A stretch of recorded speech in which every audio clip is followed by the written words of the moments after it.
नमस्कार।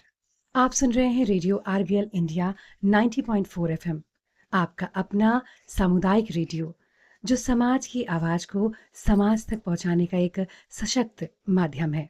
मैं हूं शिवानी शर्मा और आप सभी श्रोताओं का हार्दिक स्वागत एवं अभिनंदन करती हूं। दोस्तों, एक छोटी सी बात से शुरुआत करना चाहूंगी। हम अपने घर का दरवाजा इसलिए बंद करते हैं ताकि हमारा घर सुरक्षित रहे। अपने बच्चों को अच्छे संस्कार इसलिए देते हैं ताकि उनका भविष्य सुरक्षित रहे। और सड़क पर चलते समय यातायात के नियमों का पालन इसलिए करते हैं ताकि हम सुरक्षित अपने गंतव्य तक पहुंच सकें। यानी सुरक्षा केवल एक व्यवस्था नहीं, बल्कि एक विश्वास है। ठीक उसी प्रकार हर कार्यस्थल भी ऐसा ही होना चाहिए, जहां हर व्यक्ति, विशेष रूप से हर महिला, बिना किसी डर, बिना किसी झिझक और पूरे आत्मविश्वास के साथ अपने दायित्व निभा सके। इसी सोच को साकार करने के लिए आज हम लेकर आए हैं एक बेहद महत्वपूर्ण विशेष परिचर्चा, सम्मान से सुरक्षित कार्यस्थल तक, पॉश एक्ट 2013 की सरल समझ। आज हम इस कानून की कठिन धाराओं की नहीं, बल्कि उसकी भावना, उसके उद्देश्य और उसकी उपयोगिता की बात करेंगे। हम जानेंगे कि यह कानून क्यों बना, इसकी आवश्यकता क्या है और हम सब मिलकर अपने कार्यस्थल को अधिक सुरक्षित और सम्मानजनक कैसे बना सकते हैं।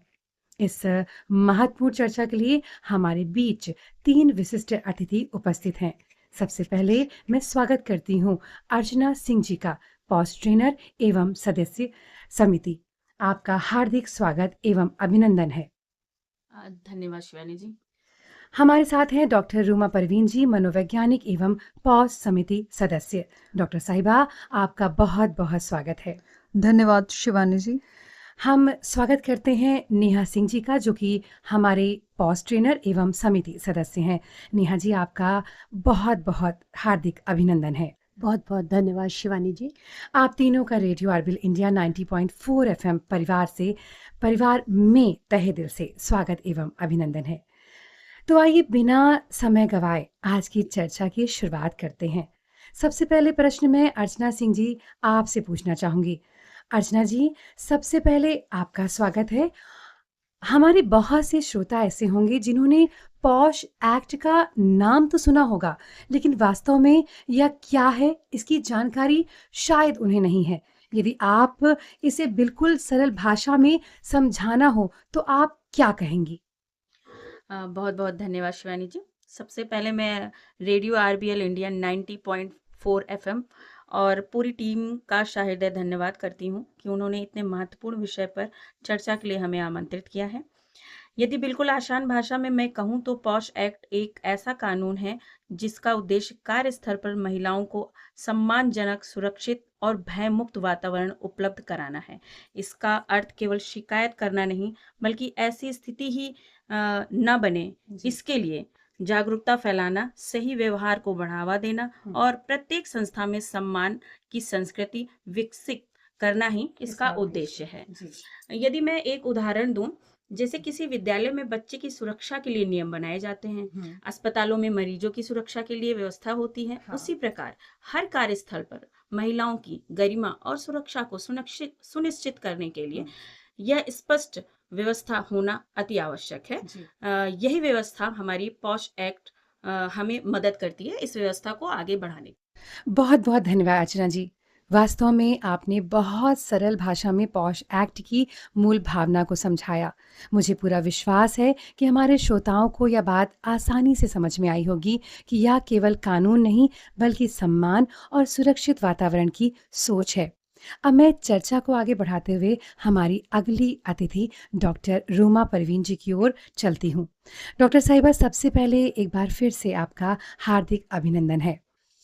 एक मनोवैज्ञानिक होने के नाते आप लोगों की भावनाओं, उनके अनुभवों और उनके मानसिक स्वास्थ्य को बहुत करीब से समझती हैं।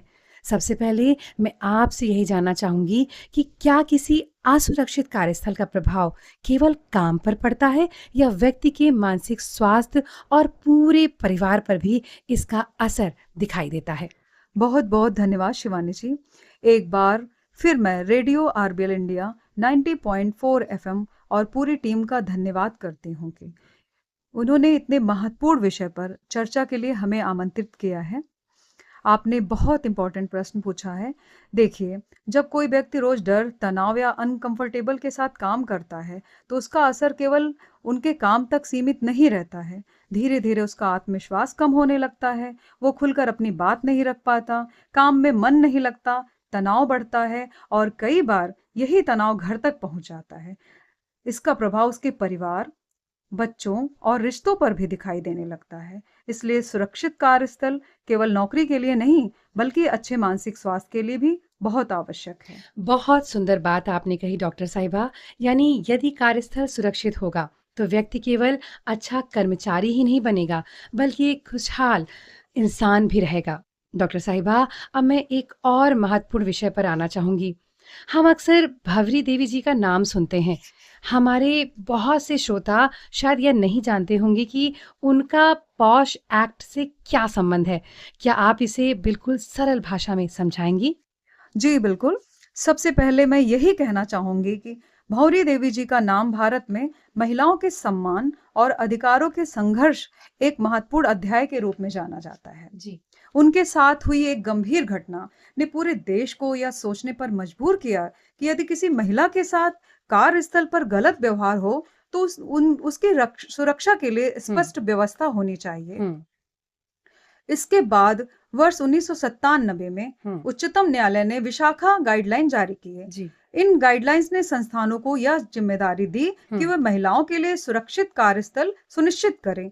बाद में इन्हीं सिद्धांतों को आधार बनाकर वर्ष 2013 में पॉश एक्ट बनाया गया। इसलिए यह कानून केवल कागज पर लिखे नियमों का संग्रह नहीं है, यह समाज के अनुभवों, संघर्षों और महिलाओं की गरिमा की रक्षा के लिए उठाए गए महत्वपूर्ण कदमों का परिणाम है। शिवानी जी, बहुत बहुत धन्यवाद डॉक्टर साहिबा। श्रोताओं, हर कानून के पीछे केवल नियम नहीं होते, बल्कि समाज की जरूरत, लोगों का संघर्ष और बदलाव की एक लंबी यात्रा होती है। और पॉश एक्ट भी उसी सकारात्मक परिवर्तन का परिणाम है। अब मैं अपने अगले प्रश्न के साथ हमारी तीसरी अतिथि नेहा सिंह जी की ओर बढ़ना चाहूंगी।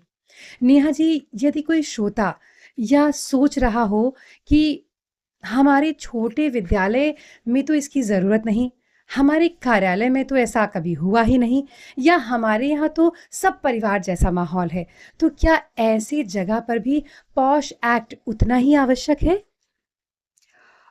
सबसे पहले तो बहुत बहुत धन्यवाद शिवानी जी। और एक बार मैं रेडियो रायबरेली इंडिया 90.4 एफएम का धन्यवाद करना चाहूँगी कि उन्होंने इस विषय को समाज तक पहुँचाने का माध्यम बनाया।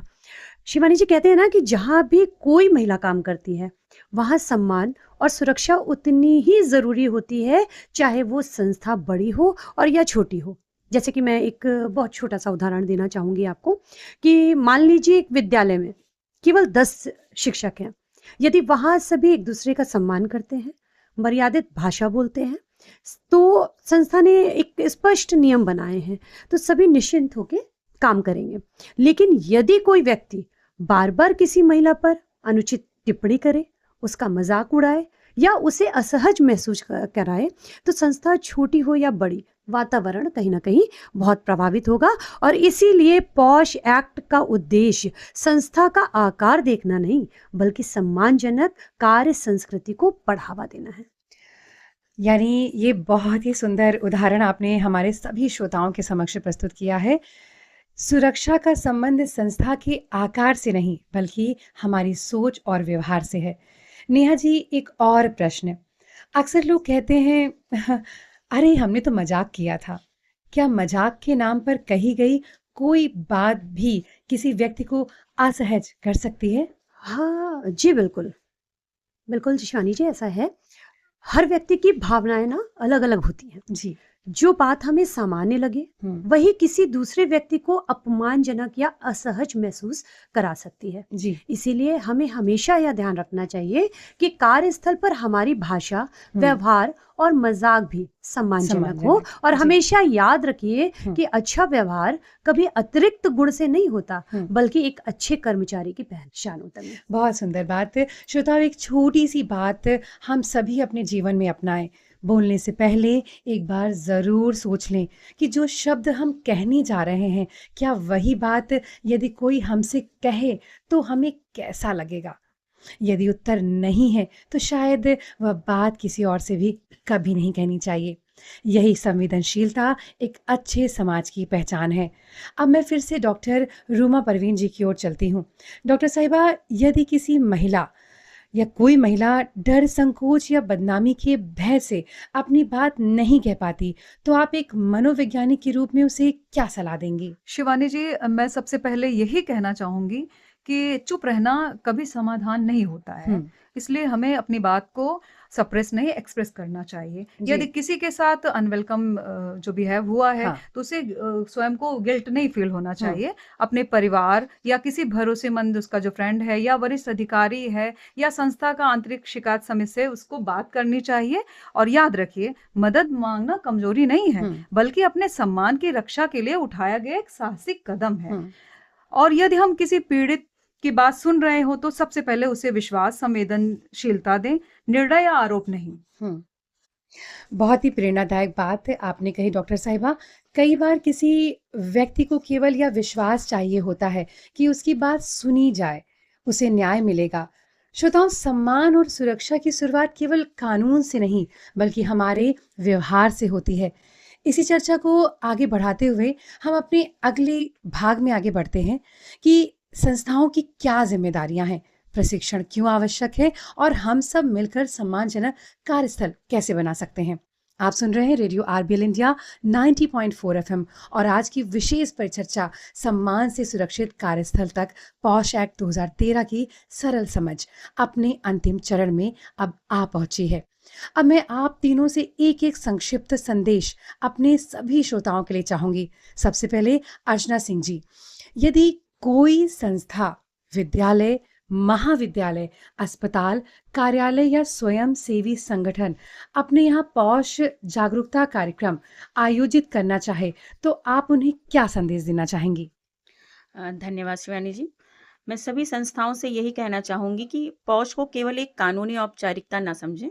यह एक ऐसी पहल है जो कार्यस्थल पर सम्मान, विश्वास और सकारात्मक वातावरण बनाने में मदद करती है। नियमित जागरूकता कार्यक्रम, प्रशिक्षण और संवाद या से गलतफहमियां कम होती हैं और एक स्वस्थ कार्य संस्कृति विकसित होती है। ध्यान रखिए, जहां सम्मान होता है वहीं बेहतर कार्य और बेहतर परिणाम भी होते हैं। बहुत सुंदर। अब डॉक्टर रूमा परवीन जी, एक मनोवैज्ञानिक के रूप में हमारे श्रोताओं के लिए आपका अंतिम संदेश। धन्यवाद शिवानी जी। मैं केवल इतना कहना चाहूंगी, सम्मान किसी भी रिश्ते की सबसे मजबूत नींव है जी। यदि हम अपने शब्दों और व्यवहार में संवेदनशीलता रखें जी। तो अनेक समस्याएं शुरुआत में ही समाप्त हो सकती हैं। जी। यदि कोई व्यक्ति अपनी परेशानी आपके साथ साझा करे तो उसकी बात को गंभीरता से सुनिए, नॉन जजमेंटल, उसका विश्वास बनाइए। एक संवेदनशील समाज ही एक सुरक्षित समाज बनाता है। बहुत बहुत धन्यवाद डॉक्टर साहिबा। और अब नेहा सिंह जी, आज की चर्चा को यदि एक संदेश में समेटना हो तो आप क्या कहना चाहेंगी? धन्यवाद शिवानी जी।